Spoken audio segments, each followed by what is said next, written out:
Panchayati Raj is a system where local people rule themselves at the village level. It's like a small government for each village, which consists of village people itself. In this system, people in the village they choose leaders who will manage the local issues like water supply, roads, schools, health centers, etc. These leaders form a group called the Gram Panchayat, which is the basic lowest level of government in the village.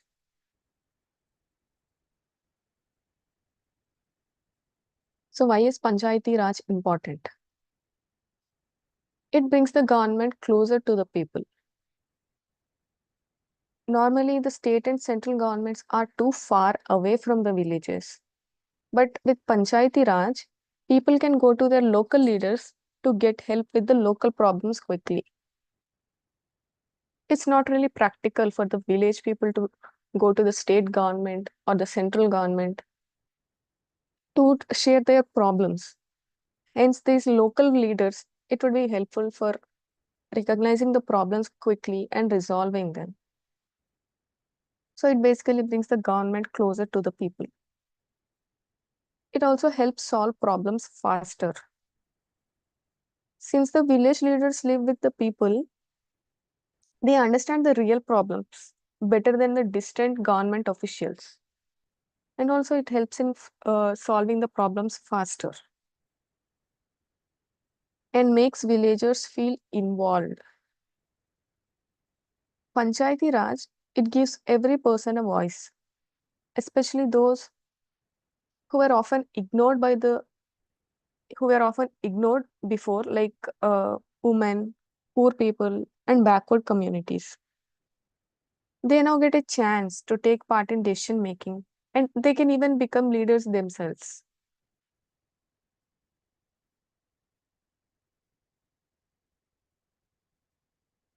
So, how the Panchayati Raj helps villages grow? This system does much more than just politics. It helps the villages grow in many ways, such as through education, by improving schools and making sure children go to the school, and by providing health care, by setting up health centers and spreading awareness about various diseases,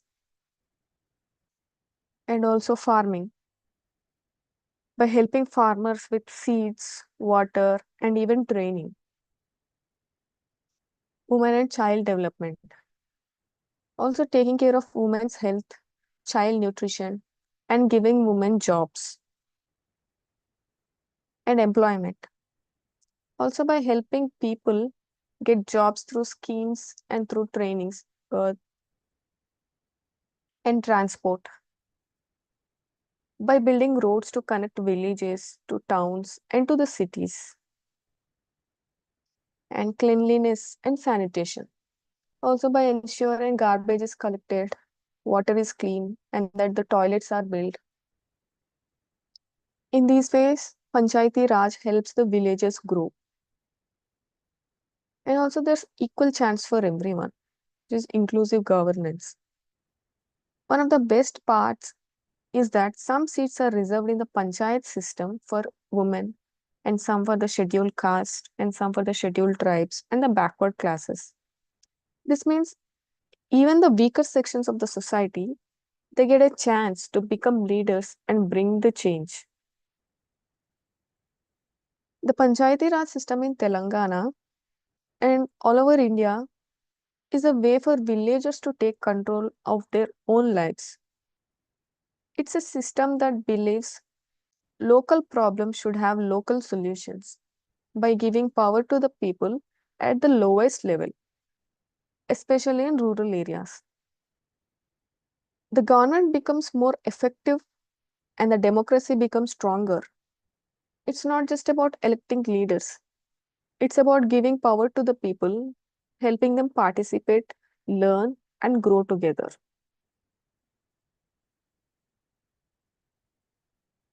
Panchayati Raj system. To manage villages better, and bring the government closer to the common people, India introduced a Panchayati Raj system in 1959. This system was based on the suggestions of a committee led by the Balwantrai Mehta. He suggested a three-level system of local government. He suggested a Gram Panchayat at the village level and Panchayat Samiti at the block or mandal level and Jilla Parishad at the district level. This system was meant to make sure that people in villages can govern themselves by electing their own leaders at all the three levels. And Rajasthan became the first state to start this system on 2nd October 1959 and followed by Andhra Pradesh in November 1959. And soon after, most Indian states they started adopting this system. And after few years, some problems began to show.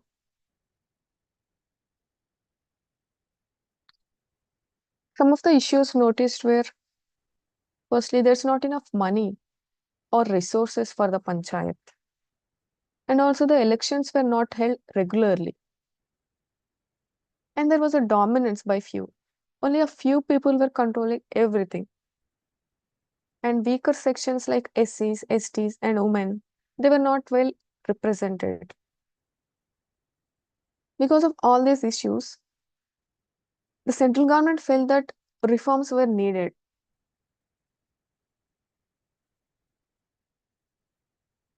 And these are the committees to improve the system. Firstly, there was Ashok Mehta Committee in 1977.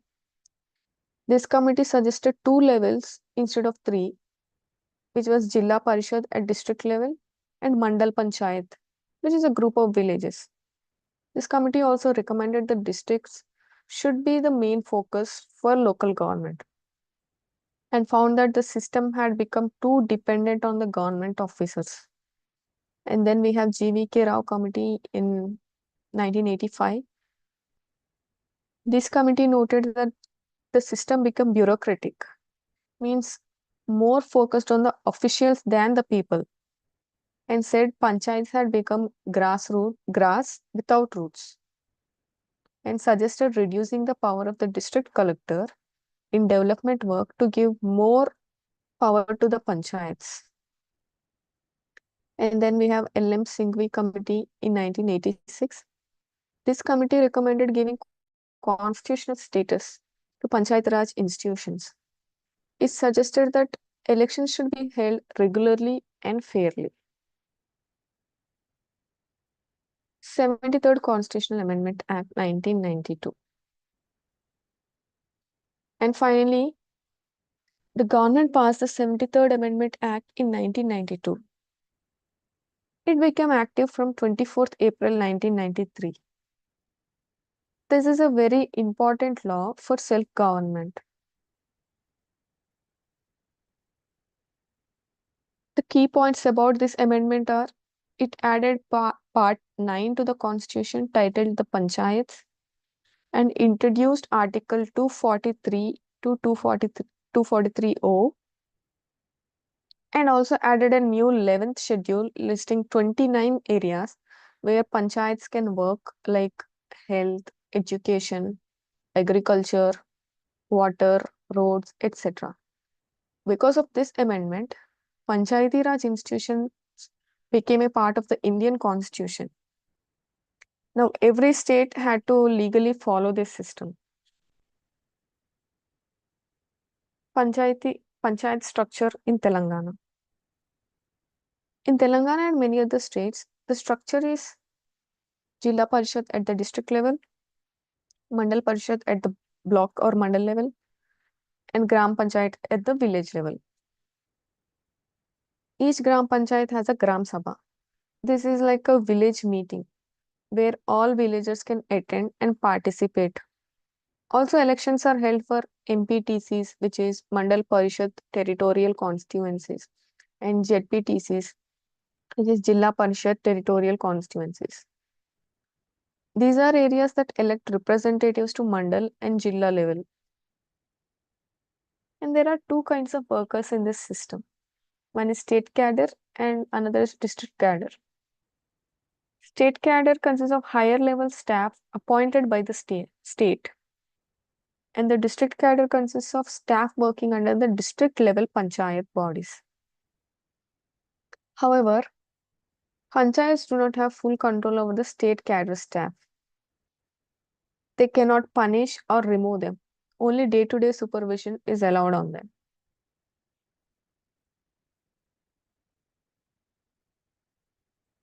Main features of 73rd Amendment.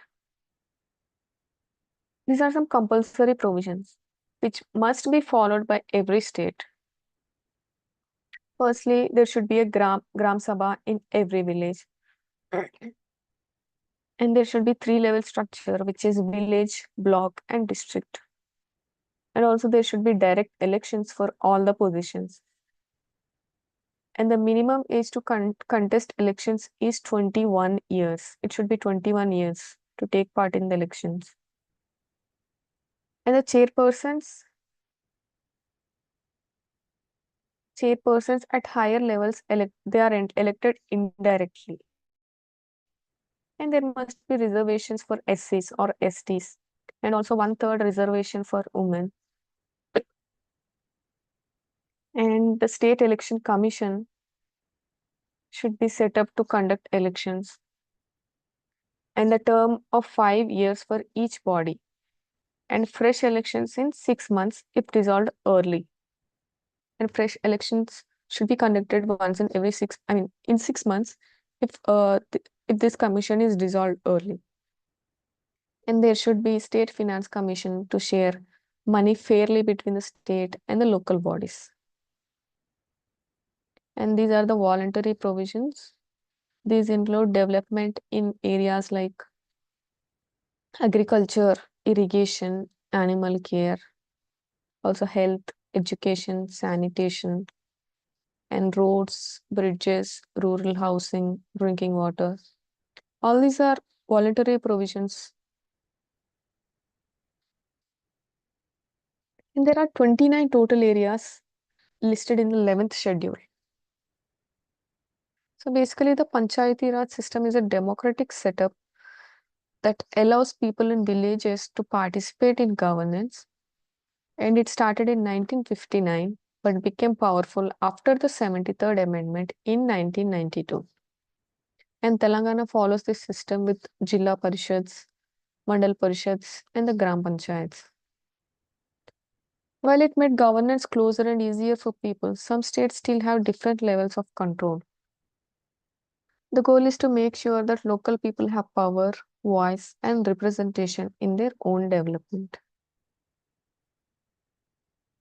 Village administration, Gram Panchayat. In India, especially in rural areas like villages, local governance is handled by a system called Panchayati Raj. The Gram Panchayat is the lowest and most local level of the system. It is a government body that works directly in villages. In the state of Telangana, like in other parts of India, the Gram Panchayat plays a very important role. It ensures that the needs of the people in the villages are heard and that the government services reach every household. It acts like a mini government in every village. Each village has its own Gram Panchayat. The number of members in the Gram Panchayat, it depends on the population of the village. There can be between 5 to 21 members. And the village is divided into wards. Wards are nothing but the small areas. And one person from each ward is elected as a ward member. And all the eligible voters in the village, they vote directly to choose these members. One of the most important positions is the Sarpanch. This person is like the president or the head of the village. The Sarpanch is also elected directly by the voters of the entire village. And there's a Upa Sarpanch who is also known as the deputy Sarpanch. He is chosen from among the elected ward members. The sarpanch and the upasarpanch and the ward members, they serve for 5 years. And to ensure equality and fairness, the Gram Panchayat system has reserved seats to scheduled castes and scheduled tribes to get seats in proportion of their population. And also, they reserved seats for backward classes. They have 1/3 of the seats reserved, and women also get 1/3 of the total seats reserved, including for the post of sarpanch. This will encourage the women to take part in the local government.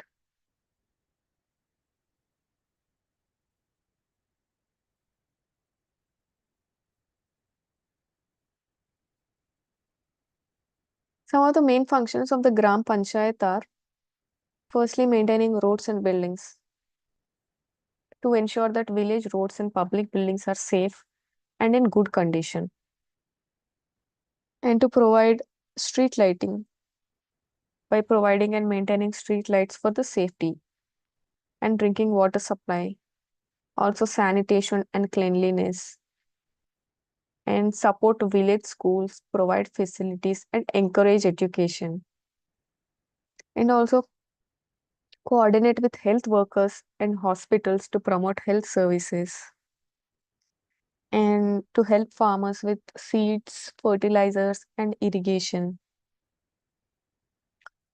and also to support housing schemes for the poor and help the government schemes like pensions, ration distribution, and job programs, and also provide help during floods, droughts, or any kind of other emergencies, and to prevent discrimination and untouchability by helping SC/ST communities, and also to keep records of births, deaths, marriages, and property ownership. Also, house taxes, advertisement taxes, vehicle taxes, to collect these taxes and to generate funds, and also to support plantation, clean water bodies, and promote sustainable practices. These are some main functions of the Gram Panchayat. So, what is Gram Sabha?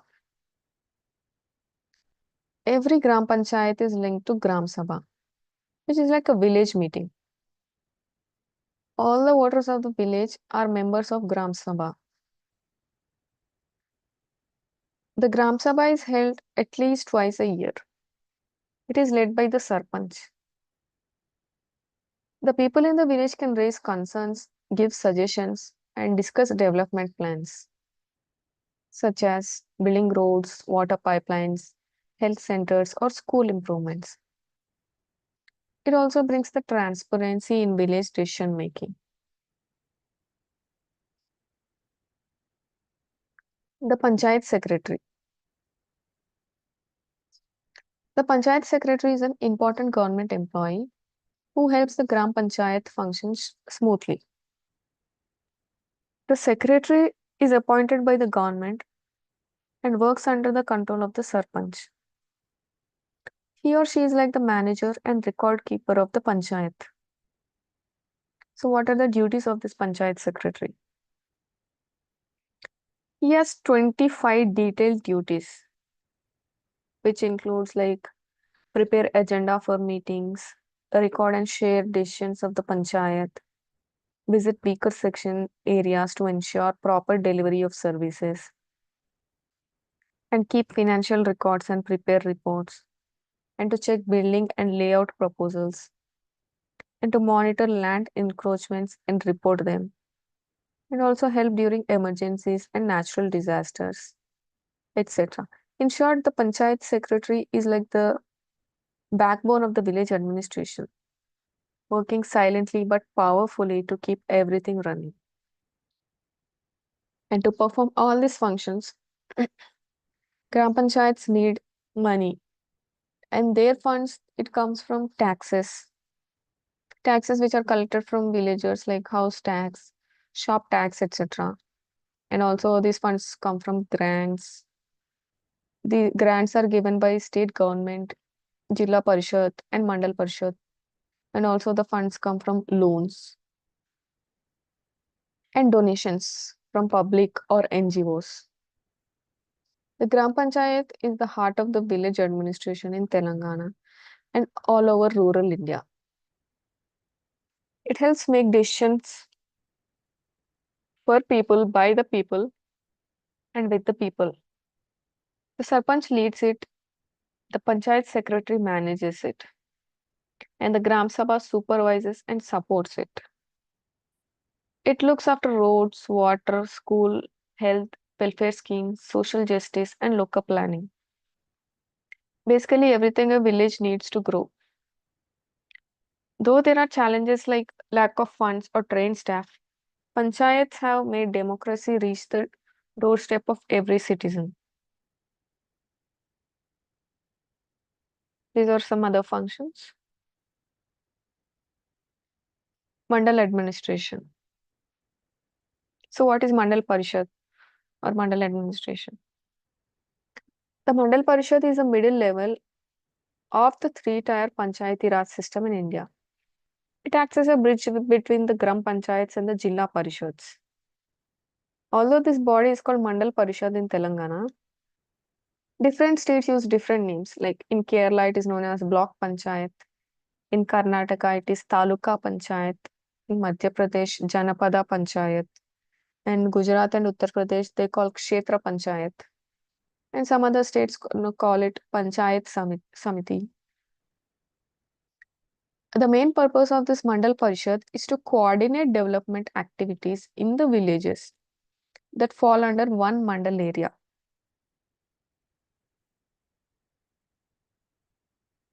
Each mandal has one Mandal Parishad, which is made up of several kinds of members. It consists of directly elected members, it consists of indirect members, and there are also reservation of seats to ensure the equality and inclusive representation.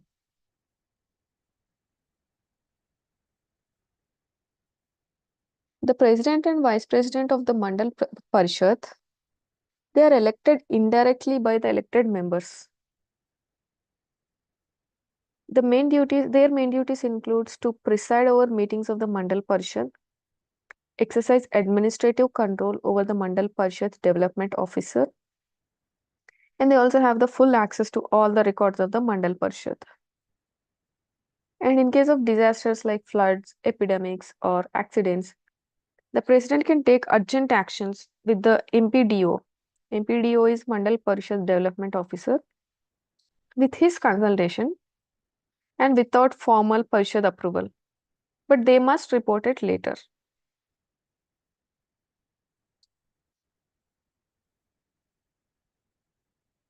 Functions of Mandal Parishad. The Mandal Parishad performs a wide range of responsibilities, mainly coordinating and supporting village level development across the mandal. These are some main functional areas. Firstly, there's community development, which means it coordinates with gram panchayats, cooperative societies, NGOs, and the public, and executes government and community driven development programs. And then agriculture. It promotes agricultural growth, distributes improved seeds and fertilizers, and encourages tree plantation and develops village forests. And also animal husbandry and fisheries. It also introduces better livestock breeds and improves animal feed and promotes cattle education. Also supports fisheries and related livelihoods. And health and rural sanitation. It expands health services by establishing primary health centers and maternity centers and ensures clean drinking water, sanitation, and hygiene. And also, its functions includes the education and welfare by promoting adult education and informal education. It supports cottage industries, self-help groups, and cooperative movements. It also implements programs related to women and child welfare, social welfare, emergency relief work, and collection of data or statistics. Mandal Parishad Development Officer. The MPDO is the Chief Executive Officer of the Mandal Parishad and plays a key role in planning, coordination, and execution of developmental projects. His main duties are firstly project management.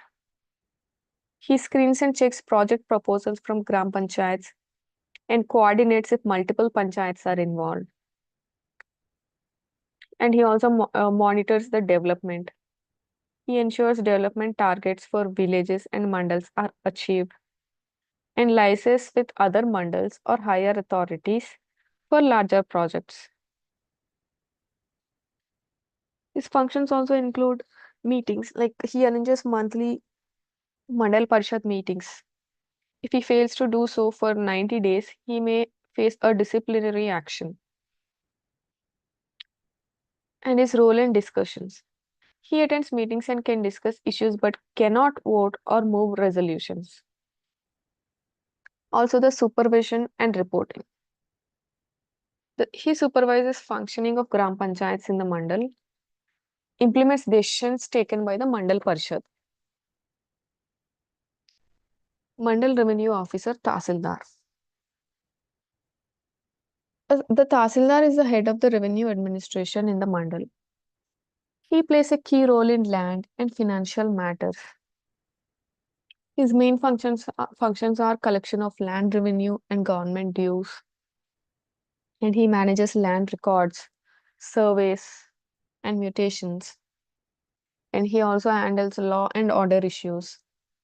And he has magisterial powers in specific situations. And he's also supported by deputy tahsildars and revenue inspectors.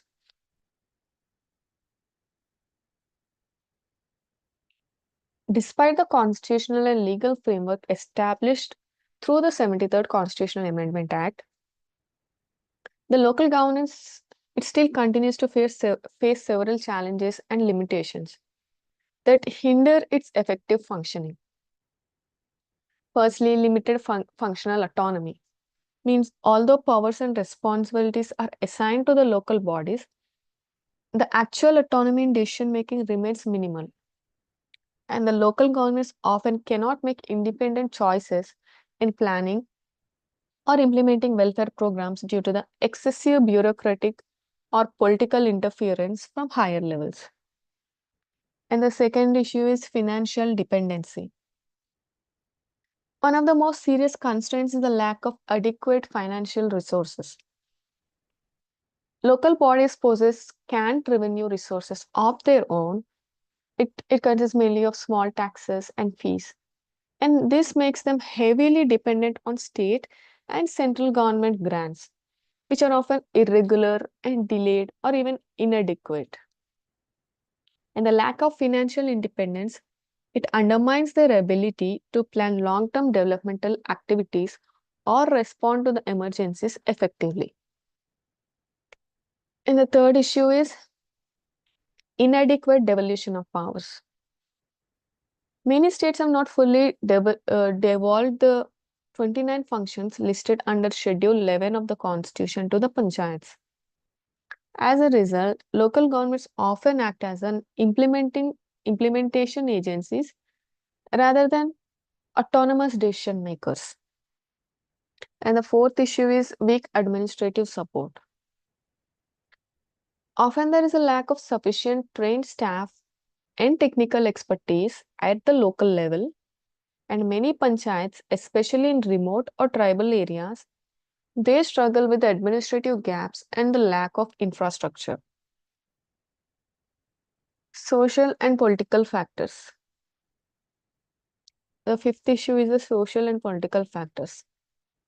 Caste dynamics, gender biases, and political patronage they still influence the functioning of Panchayati Raj institution in many areas. Even when marginalized section SC, ST, BC, or women are elected, they often lack the real authority due to the dominance of powerful local elites. Despite the challenges, significant achievements and milestones have been reached through the 73rd Constitutional Amendment Act and the local bodies. Firstly, constitutional recognition of PRIs, Panchayati Raj institutions. The 73rd Amendment, it granted constitutional status to the Panchayati Raj institutions, making them an integral part of the governance. This institutionalization ensures regular elections, defined functions, and increased accountability. Inclusive representation. Provisions for reservation of seats for scheduled castes, scheduled tribes, and backward classes, and even women. It has broadened the democratic participation. More than 10,000 gram panchayats now have presidents, sarpanches from SC, ST, BC, and women categories. And at the mandal level, over 2,000 women presidents have been elected, reflecting increasing gender empowerment at the grassroots level. Emerging leadership at the local level. Telangana has 12,751 gram panchayats with newly elected presidents, reflecting a growing democratic culture.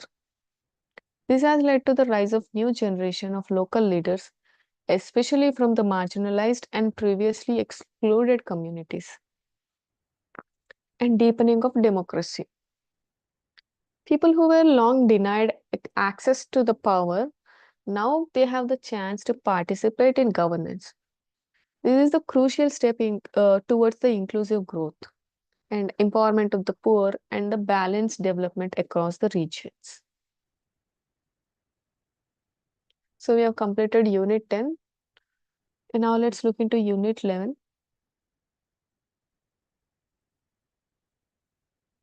In India, Unit 11 is about development corporations for the weaker sections. And in India, there are many people who belong to the marginalized or weaker sections of the society. These include scheduled castes, scheduled tribes, other backward classes, women, and minorities. These groups, they often face many challenges such as poverty, lack of education, poor access to job and resources, and social discrimination. To improve their lives, the government has set up special organizations called development corporations. These are the non-profit organizations that are officially registered under the Cooperative Societies Act 1964. They are created specially to support the welfare and development of these weaker sections. These corporations are not made for making profits. Instead, they are focusing on the improving the social and economic conditions of the poor and marginalized people. Even after over 75 years of independence, many people from these communities, they still live in poverty without basic needs like education, healthcare, jobs, or a good standard of living. This has led to social unrest and political dissatisfaction among these groups. That's why the government and the society at large still need to focus on their development.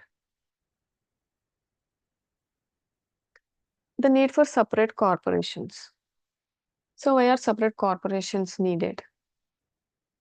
There are different views about how development should happen for marginalized people. According to economists' view, economics say development should mean creating jobs, using natural and financial resources wisely by bringing in new technology and increasing production and income. They believe everyone should have minimum access to food, shelter, education, and healthcare.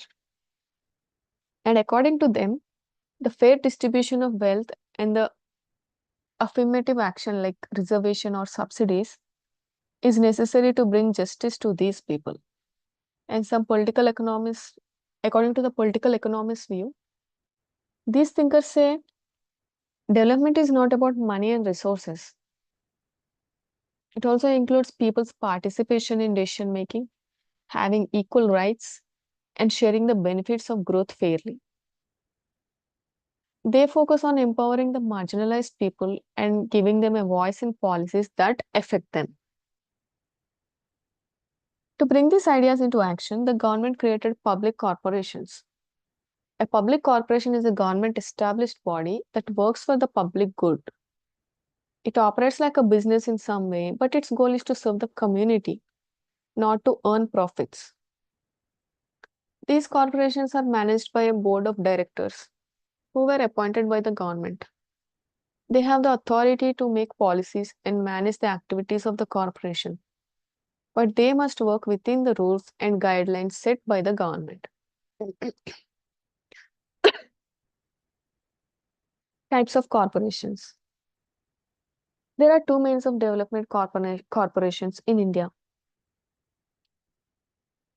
Firstly, corporations created by special acts and the corporations registered under the Societies Act. Created by the special acts, these are formed through a law passed by the parliament or state legislature. They have more legal power and the structure, and the registered under Societies Act. These are more like cooperative societies. They work in a flexible manner and are based on cooperation among members.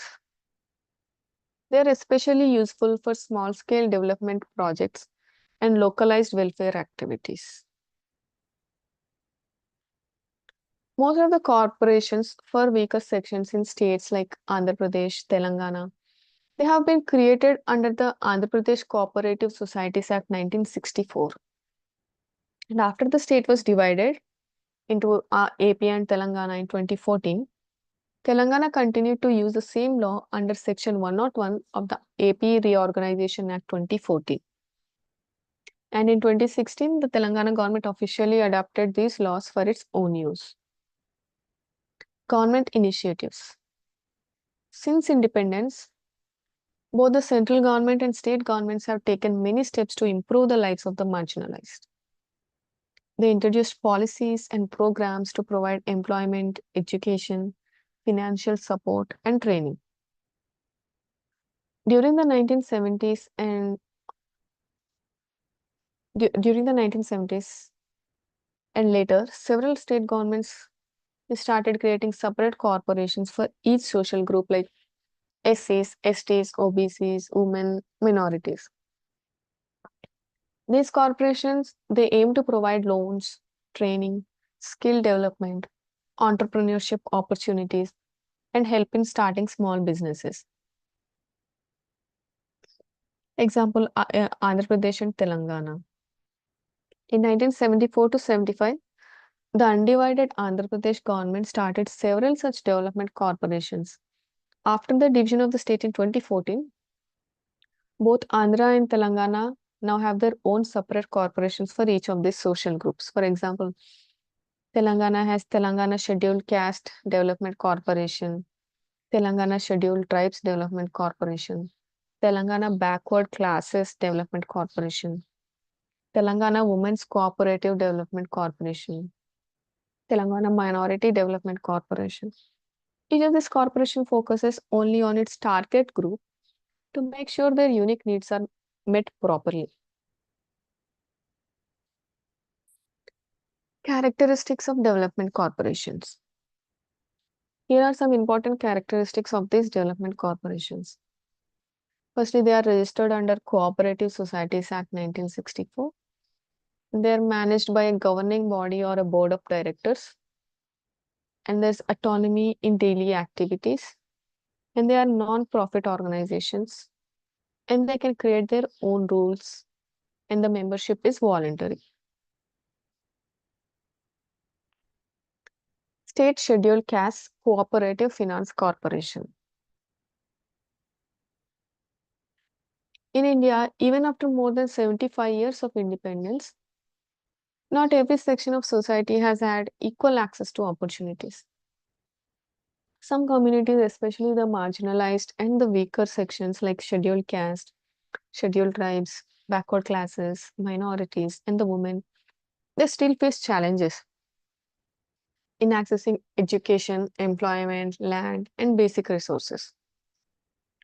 To address this imbalance, the government created special development corporations. These are non-profit institutions set up under the Cooperative Societies Act 1964 with the mission to improve the lives of these disadvantaged groups. These corporations, they do more than just offer money. They create opportunities, offer training, support self-employment, and ensure that even the poorest can lead a dignified life. So why do we need a separate corporation? The need arises because development is not about just roads and buildings. It's about empowering people who have been historically left out of the system.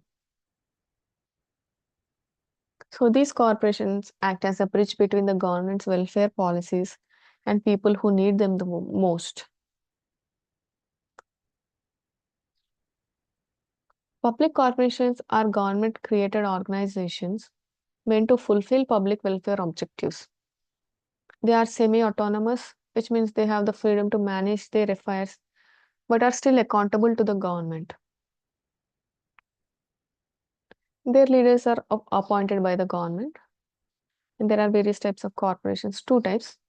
Corporations established by a separate act and corporations registered under the Cooperatives Act.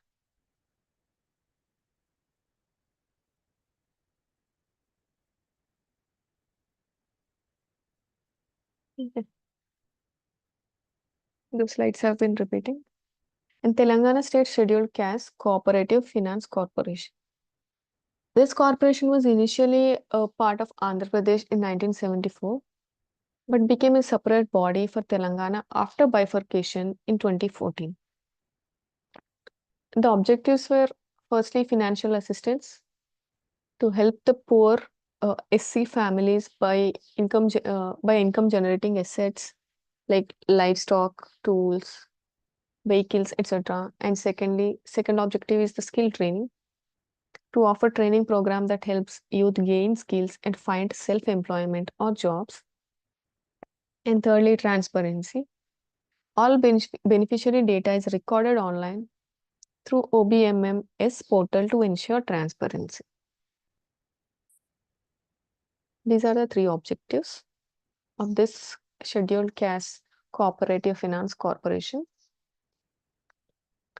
The District Monitoring Committee at the Mandal level, at the district level, a District Monitoring Committee, DSCCS, District Scheduled Caste Cooperative Society Limited, headed by the Executive Director, is a senior officer like a special deputy collector. And through this, each corporation is monitored.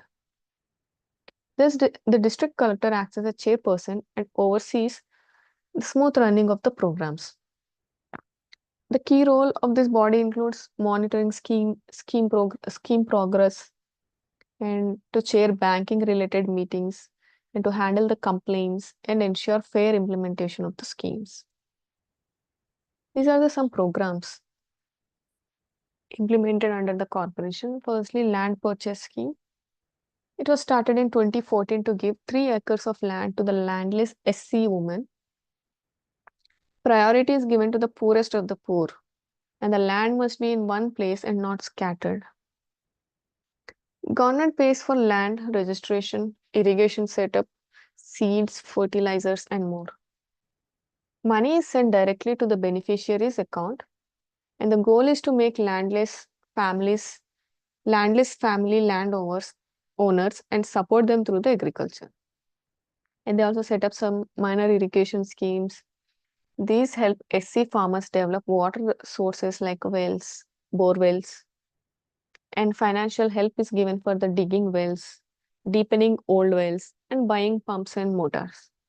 There will be 70% subsidy comes from TSCCFC and 30% from the electricity department. The goal is to make dry land cultivable and boost farm income. And they also implemented some skill development and training programs which are aimed at unemployed youth aged between 18 to 45 years. And the training is provided in high demand fields like IT, medical services, construction, hospitality, driving, etc. And the training is often partnership with private or government institutes.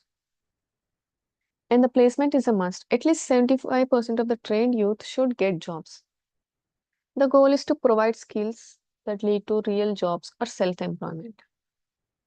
And then we have self-employment oriented training for youth aged between 21 to below 50 years. The trades include mechanic, fitter, welder, dressmaking, electrician, computer operator, etc. Training ranges from 3 to 12 months, and life skills like communication, stress management, personality development are also taught. And after training, financial help and loans are provided for setting up small businesses. The goal is to train and financially support youth to be self reliant. Economic support schemes. Financial assistance of up to rupees 1 lakh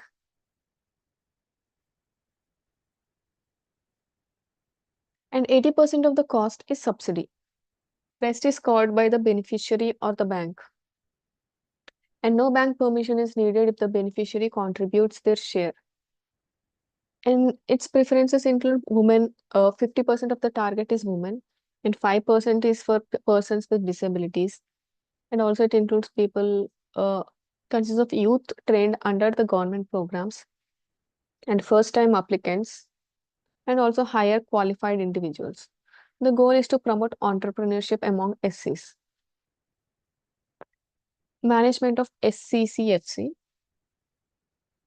The chairman is a government nominated person, and the vice chairman and the managing director, they manage day-to-day affairs. And the executive directors, they implement programs at the district level under the supervision of the district collectors.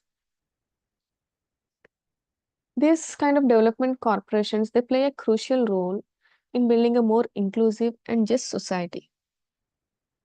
They are not just financial institutions, they are agents of social change, helping historically excluded communities get a fair shot at life.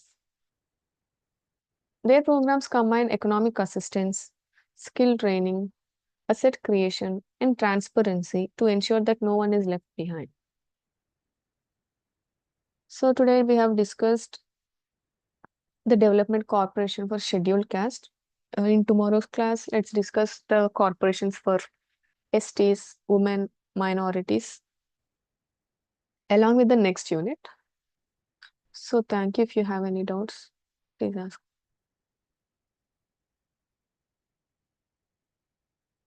Thank you. Then see you all tomorrow.